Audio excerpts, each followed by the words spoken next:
Most of my life I lived in the city, here in my country, but almost every weekend since I was 6 years old, 41 now. We travel to this nearby province where my father has friends and we hunt small games, doves, quail, snipe, moorhen, wild ducks, then using air guns, 22 LR rifles, Walter KKJ/Anschutz, 1416/1422 Ruger, 1022 another 22 LR rifle. This area doesn't have any kind of big wild game like boar or deer, also there's no wild creature vermin in the area like wolves or bobcats and such, we don't have them here. This area's livelihood is mostly huge rice fields, poultry, piggery and other agricultural stuff.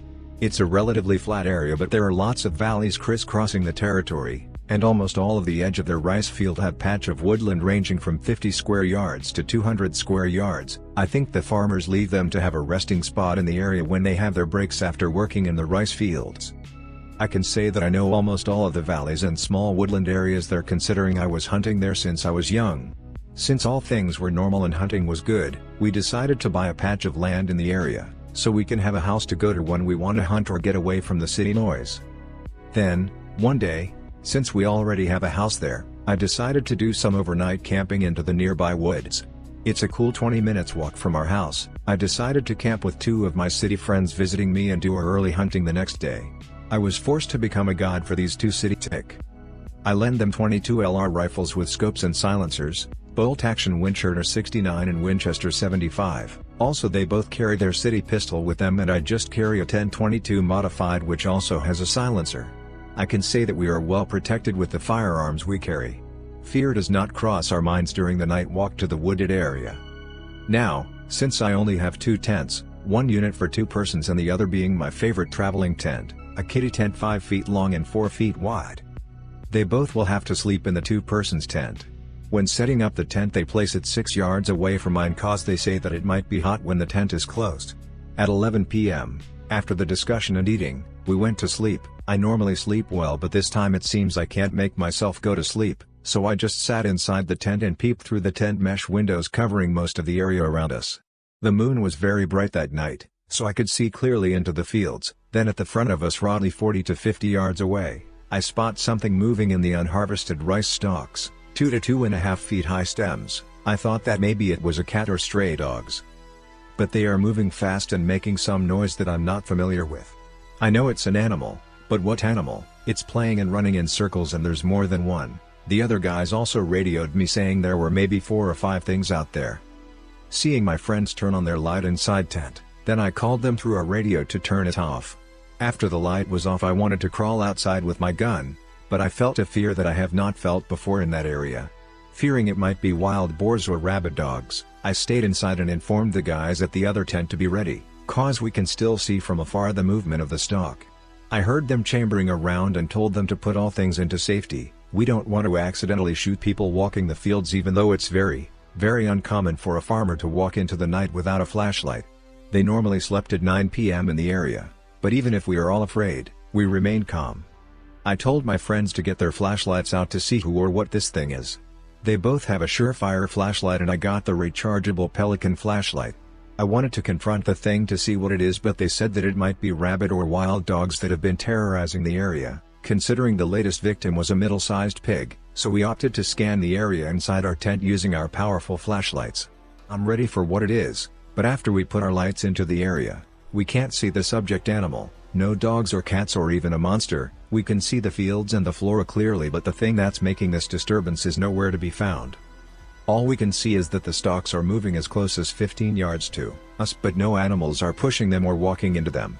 The most strangest thing is that I felt something walk besides our tent and go into the fields, making a straight line of disturbance in the stalks away from us.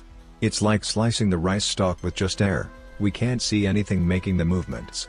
I even looked at the trees if the branches were moving or the leaf swaying, considering it might have been wind, but it was calm. Since I've been to the jungles, woodlands and other wild place in my country, experiencing lots of strange things before, I normally carry ammo that has been sprayed with holy water. In this case, since I carry a 1022, I got 25 rounds of .22 caliber hollow point ammo in a Butler Creek Hot Lips mag, where I filled the hollow part with some holy water and sealed it with plumber's epoxy. I know it's crazy and maybe stupid but it's a feel-good thing to have this around here just in case. I think the situations warrants the use for this ammo, so I gently put the mag into my rifle and cock it back slowly, set the scope into 3x for less parallax. I told to the guys to shoot all things they see or feel that must be shot. Remember, we all have suppressors, so I know that I won't disturb the locals in the middle of the night shooting. I just told them that if it's a human we will shout and not shoot. One of my friend gave a verbal warning that whoever it is that they should stop, in case they are just kids playing around, and just to show themselves or contact us by shouting or yelling. He did this warning for minutes and the thing just kept on moving. We even tried to use our signal whistle to communicate. But when one of the waves start going straight towards our tents, my friends shoot, and they shoot fast, but I can't see anything other than the waves and the stalks. After they unload roughly 50 rounds in various directions in front of us and were reloading, I started to unload. I saw stalks being brushed and aimed at the front of the wave. After one shot all things suddenly stopped, everything became calm again. Of course fear is still present, but the adrenaline rush is pushing us to go and get them. I radio them asking them what happened. They say that they felt it leave or just stop. They say that we should wait a while and study the situation. They are also semi-hunters, so they know the drill. After 15 minutes, we come out of our tents, unable to make ourselves go to the area where we had shot at. We just stare at it as if a shark is circling our boat, tent area. But it's gone. Silence. Then one of my buddies asks me what I shot it with. After I told them about my holy water-filled hollow ammo that I made, they say that whatever it was, my one shot did make it stop. For the rest of the night we stood guard, looking out for the weird phenomena, discussing the incident. No chance we would sleep anymore that night even if we knew it was over. They asked me for some of the ammo I had made and gave them 5 each or a mag full. During the rest of the night it didn't show up again. With the sun rising around 6 a.m., after the restless night we didn't feel like going hunting and just rested in our tents. We wanted to go to other spots, but the thought of what if they were there turned us off of that idea, so we stayed and rested, slept till 1 p.m., after which we decided to pack up and went back home. I couldn't stop thinking about it. Did they stop because of my ammo or did they grow tired? Whatever it was, we know that it was not an animal or a human being. During our arrival at the house, my father, preparing for his late afternoon hunt, asked us where our tent were. We realized that after we had woken up, we packed our backpacks and just left, forgetting to pack my 2 tents.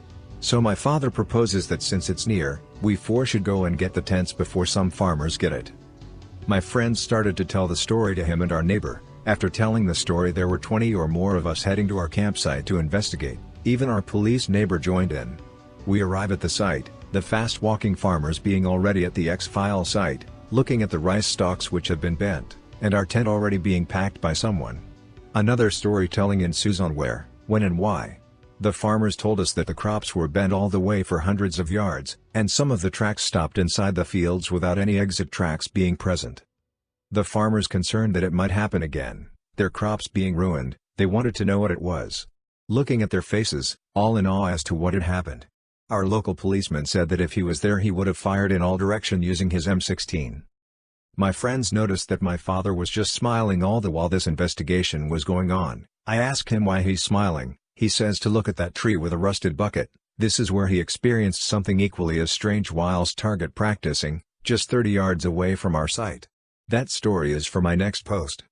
This one came from my father. He was zeroing his Anschutz Model 1700 with a new Boris compact scope. For some reason though he couldn't dial in the scope properly before he going to the field. He sat in a nice place overlooking the rice fields with some watering holes where birds would come to drink. He said that since he was not happy with the performance of his rig, he decided to shoot some more in the area. He also used a suppressor. He chose some small rocks near in the watering hole to be his target. After hitting it often enough he became confident that the gun and scope are dialed in properly. But out of the 30+ doves that landed in his area, from 30 to 80 yards, he only managed to hit 18. Since he's a good shot he was again curious in the performance of his ammo, which is an LE subsonic. He used to use a Lapua and CCI green tag but since changed to this other brand. He picked up a rusted bucket left by the farmers and placed it up in a tree. He chose the one that can act as a backstop. He then went to do his zeroing. It's roughly 50 to 55 yards from his position, so this is an ideal distance for a 22 LR. Also during this trip he had a newly installed, given by Anschutz, firing pin, cause he lost his during a field cleaning incident, so he needs to pick up most of the brass casings so he can examine the firing pin indentation to the brass, for consistency purposes. He fired 10 shots and was happy with where they went. and proceed to clean his gun cause he is going back to the house. When he was about to pick up the brass, he couldn't find any of the 10 brass casings. He said that the grass was low and the dirt was dry, so they should have been easy to find, but he couldn't find any of them. After a minute of looking, he approached the target, rusty bucket up in the tree, to have close-up view of the groups. After examining the impact holes, he decided to throw the bucket into the bamboo area where there were lots of thorns for it to rust away. But when he picked up the bucket, he suddenly heard some rattling inside.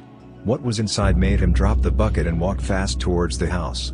Looking into the bucket, he saw that there were 22 LR brass casings inside the bucket, all 10 of them, and the craziest thing is that all had E marking in the bottom. Almost half of them were inserted into the exit holes at the other side. That's the reason why he acted weird after our unusual experience, the sites being very near each other, so he suspects that the culprit is the same. What had happened to me and my friends and even my father was quite crazy. Still to this day we can't figure out what had transpired. In this part of the world, strange things occur with the spirit world.